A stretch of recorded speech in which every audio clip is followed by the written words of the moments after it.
खंड सस्ती डालो, तेल सस्तो डालो, सब्जी सस्ती डालो, मुर्गी सस्ती डालो।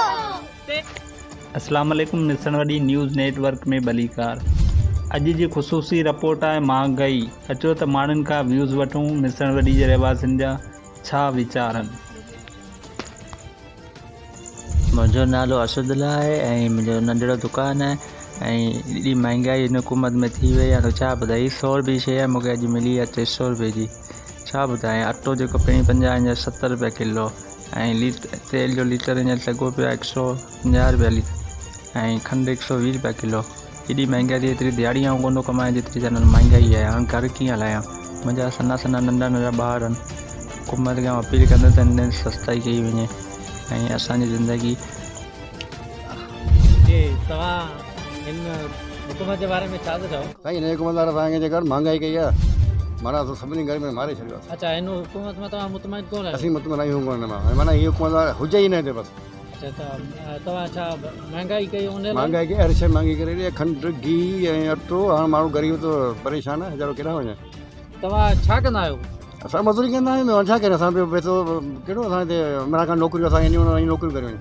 अच्छा, माना तव्हांजी 500 रुपए पूरी कोन थी? कोन थी पूरी थिए। मिरा खां हर शइ महांगी करे ॾे। पोइ हाणे अॻिते लाइ अमाउंट कंहिंखे ॾींदा? वोट बि जेको हूंदो सुठो माण्हू ॾींदासीं। सुठो माण्हू ईअं ख़बर पइजी वेंदी तव्हांखे? ख़बर पवंदी यानी हाणे ॾिसंदा कंदासीं। बाक़ी हीअ जेको माण्हू असां चाढ़ियो आहे इहो कमु जो कोन्हे को। ख़बर महांगाई बारे में? साईं मुंहिंजो नालो ख़ालिद हुसैन मिसणवड़ी खां ज़िलो टनोलियार तालुको झंडोमारी। मुंहिंजो तालुको आहे एजुकेशन मां। छो त हिकिड़ी महांगाई अहिड़ी चोट ते थी वई आहे। 120 रुपया किलो खंडु। ग़रीब माण्हू छा कमाए, छा खाराए ग़रीबनि खे बचनि खे। इन खां बहितर असांखे अहिड़ी हुकूमत खे खपे कोन्हे। न हुकूमत खपे न असांखे अहिड़ा माण्हू खपनि जेके माना हुकूमत खे जेके माना माहौल जेको ॻोठियो न उहो डैमेज थियो पियो आहे। न गटर सही आहिनि, न घटियूं सही आहिनि, न रस्ता सही आहिनि, न रोड, न को छा नौकिरियूं। ऐं ग़रीब माण्हू हिते गुरबत में रहिजी वियो आहे। ऐं हिते हर शइ असांखे फसल पंहिंजो थो लहे।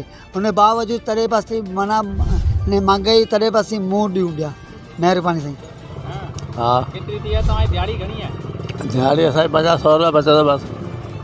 हा, उन खां पोइ तव्हां